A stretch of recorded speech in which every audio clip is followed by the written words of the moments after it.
you had a fabulous weekend. Our flashcards have been waiting for us, so let's warm up our decoding detective brains. Are you ready? We've learned a lot. Here we go.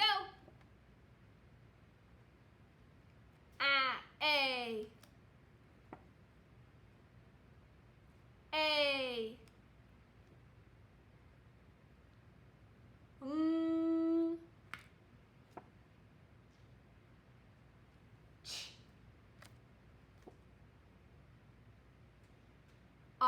O. Sh. U.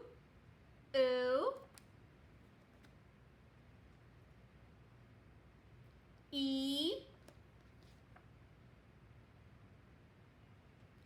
I. O.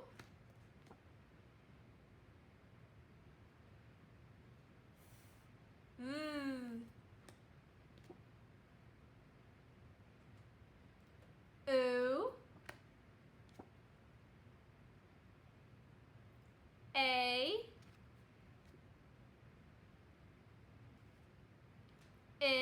I. E. L.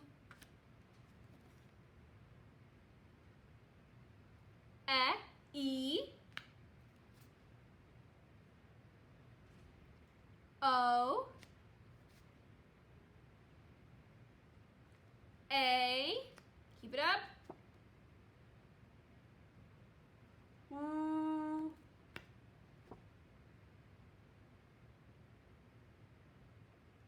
Y. E. I. One more time. Y. E. I. Ch.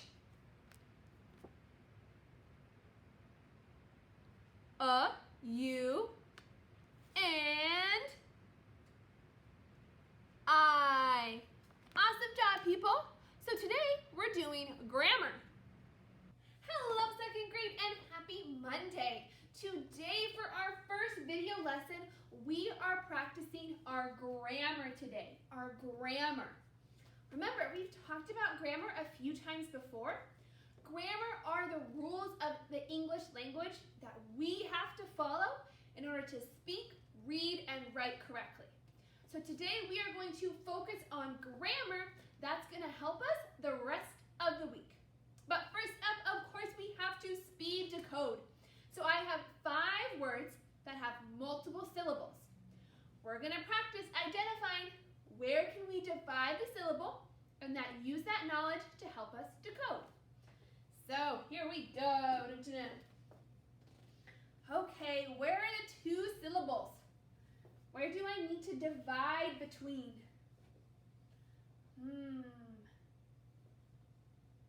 There's 2 consonants. So we are going to divide right between those consonants. Can you now decode the word in parts and blend it together? What do you see?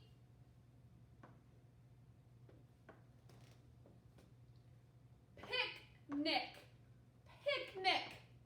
Good job. Okay, what about this word? Where are we going to divide this word into syllables? I don't see 2 consonants next to each other. So what are we going to do? It's going to be right after the first vowel. So when we divide right after a vowel, that first vowel is going to be open. So we'll say it's a long sound. So what word is this? Polo. Polo. Polo are those collared shirts that we wear sometimes. It's also actually a sport played on horses. And next up, where can we divide this word?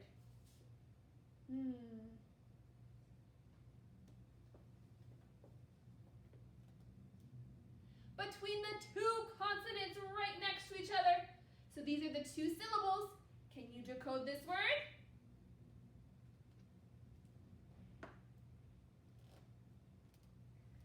Fabric. Fabric.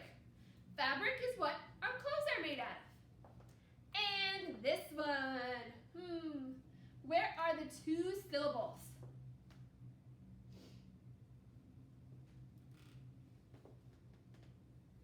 Right after the first vowel.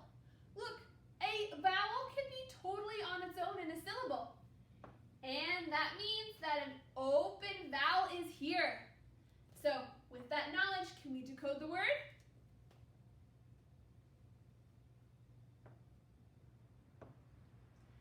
Unit. Unit. Because the U stands its long sound. And last but not least, where can we divide this word into syllables? What do you see?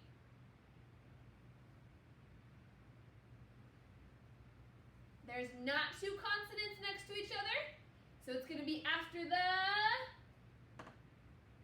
first vowel.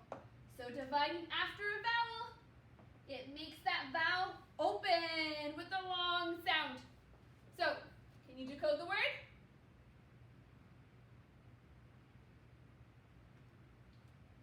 A. Basic. Basic. Good job decoding with those multiple syllables. So now let's look at our grammar learning target for today. It says, I can change a verb's ending to signal an action is happening right now or in the past. So today we are working with verbs. We have worked with verbs a lot before in writing because they are needed to be in every complete sentence. So we are going to learn today how grammar can change a verb and therefore change the meaning of the verb. So let's take a look exactly what is a verb. Remind ourselves, a verb is an action. Remember, an action is something we can do. Some of those things we can do with our bodies is I read, I fly, I watch. These are all complete sentences. And a verb, or a telling part, telling what someone is doing, is an important part of those sentences. The verbs are the action. And verbs by themselves, in their normal base state, talk about that a verb happens again and again. That the action is recurring. For example, I read a book at night. That's talking about how you read a book every single night. I fly when I'm happy. So whenever you're happy, you fly. It happens again and again. I watch TV when I'm bored. Whenever you're bored, you watch TV, and that happens again and again. So a verb in its base state tells us that an action is happening again and again. But if we change the ending of these verbs, we can totally change their meaning and when the action is happening. So that ending is called a fancy grammar word called a suffix. Can you all say this after me? Suffix, suffix. A suffix is a small part of a word that's added on to the end that totally changes the meaning of the word. In this case, when a suffix is added to the end of a verb, like how a caboose is at the end of a train, when it's added at the end of a verb, it changes the time that the action is happening. So for the definition of suffix, it is an added ending that changes the meaning of a word. When a suffix is added, the verb no longer is talking about the same time. It changes. So let's talk about time. So if you want to say that an action is happening right now, exactly in the present time as we are speaking. If you want to say an action is happening right now, you're going to take a word and you are going to add the suffix ing. Ing, ing. The suffix ing, when added onto the end of a verb, now says that that action is happening right now. If originally we said, I watch TV when I'm bored, that's a recurring action happening again and again. But what if you want to say that I watch TV, but it's happening right now as we speak? How would you add ing to watch and totally change the meaning of the verb? I am TV right now. What would the verb be with this suffix? I am watching TV right now. This ing suffix can be added on to the end of the verb, and now you're talking about that you are watching TV right now. It's an action that is currently happening. So the suffix ing changes the meaning of a verb to be happening right now. Another suffix we have in our English language changes a verb to be in the past tense. It means the action already happened. It's in the past, it already took place. If we are talking about or writing that an action already happened, we add the suffix ed to a verb. Ed. When we add the suffix ed to a verb, it says that the action already happened. So for example, in the base form, I watch TV when I'm bored. But what if we want to say that the act of watch already happened? That was happening yesterday or last night. How would we change the word watch, adding the ed ending, to then say that action already happened? Let's see. I TV last night. How would you say that? I TV last night. Already happened. I watched TV last night. I watched TV last night. Last night already came and gone. So that suffix ed was just tacked on right to the end of our base verb and totally changed the time that the action occurred. So these are how these suffixes can change the time of a verb and change the time when the action happened. So we have ing that talks about an action is happening right now, and we have ed that changes a verb to happen in the past. Okay, Super Scholars, we are going to practice this grammar skill with our conversation buddies. So they are going to come back out today, but before we get them talking and start practicing, I want you to stand up for our first this and that of Monday morning. So everybody stand up, up, up, so we can be ready. So my question for you is, would you rather have a pet shark? If so, you're going to do 5 jumping jacks. Or would you rather have a pet wolf? In that case, you're going to spin for 5 seconds. So, which animal would you rather have as a pet? Shark, jumping jacks, wolf, spinning. What is your pick? I'm going to choose a wolf, so I'm going to spin for 5 seconds. I might get dizzy, but here we go. Ready? 1, 2, 3, 4, 5. Okay, come right on back. Take that deep breath as you sit right back down, and you have your conversation buddy ready to go. Mr. Mo is ready to learn grammar with us. Okay, Super Scholars, what we're going to be doing to practice adding a suffix to a verb is we're we're just going to practice orally talking about it. We're just going to practice speaking between us and our conversation buddy. So, our base verb is plant. Can you say this with me? Plant, plant. That's a verb.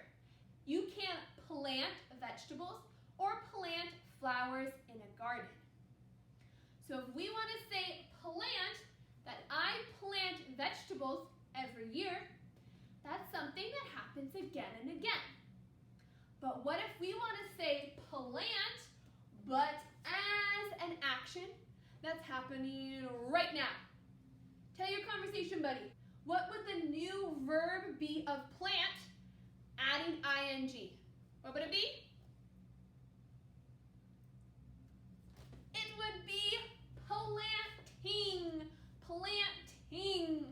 This simple little suffix totally tells us that you are planting right now. Okay, can you pause? Can you tell your conversation buddy a sentence where you use planting and talk about the action right now? Okay, quickly, here we go. Okay, awesome. What was your sentence? Mine was, I am planting carrots with my mom. So planting says that I'm with my mom doing it right now. Okay, next one on the end. What if you want to take plant and talk about the action in the past? It already happened. How would you add the suffix ed, and what would the verb become? Plant, but in the past. Mr. Mo, what is that? It is planted. Planted. That already happened. Okay, can you use the verb planted in a sentence to talk about how that action already happened? Okay, tell your conversation buddy.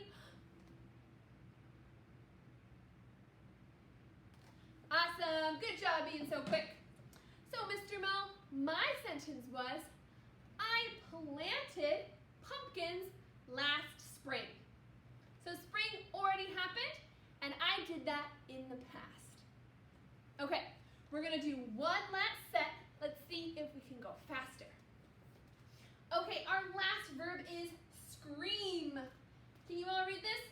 Scream, scream.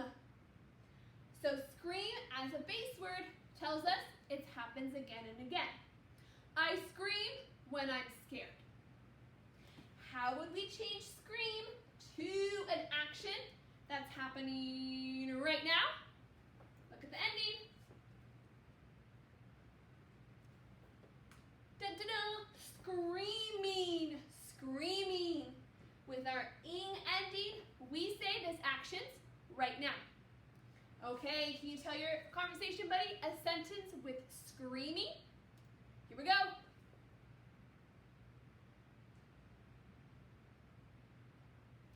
Okay, so the situation's happening right now. I am screaming as I fall.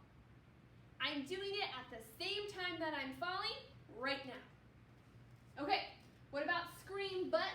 That action's happening in the past. It already took place. Look at the ending. What new word would we make? I screamed. Screamed. With the ed ending, we know this action already happened. Okay, last pause, last sentence. Can you tell your conversation buddy a sentence with the word screamed? Okay, here we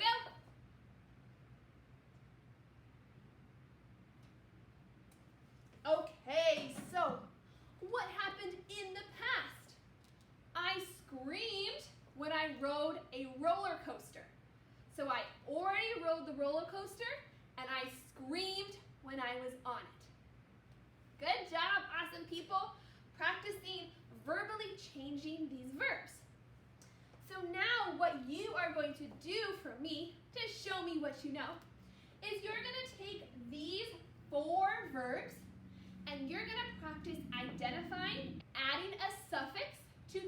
the meaning of the word. So I have this chart up here just to help you keep track. You don't have to write any of these words down. Of course you may if that helps you, but all we're practicing today is if we can verbally talk about the changes in these verbs. We are going to practice writing and reading them later, but all we're doing today is practicing talking about them, so you don't need to write anything down today. So what you're going to do is you're going to take these 4 words, and with your conversation buddy, you are going to identify these verbs as an action that's happening right now with the ing suffix, and as an action that's happening in the past as with an ed suffix. So you are going to say these verbs as their base word, and then say the verb as a current action and as a past action using the right suffix at the end of the word. So you end up going to say 12 different words, the 4 verbs, but in 3 different versions, all different times that an action is taking place. So take these 4 verbs and with your certain suffixes, change the meaning by adding a new ending. You're going to do this all on a video so I can see how you are able to switch back and forth between these different kinds of verbs. Use your conversation buddy in the video if you would like, or if you need to write it down to keep track, that's okay too. But I can't wait to see us in our videos talking about verbs with different suffixes for actions that happen at different times. So let's get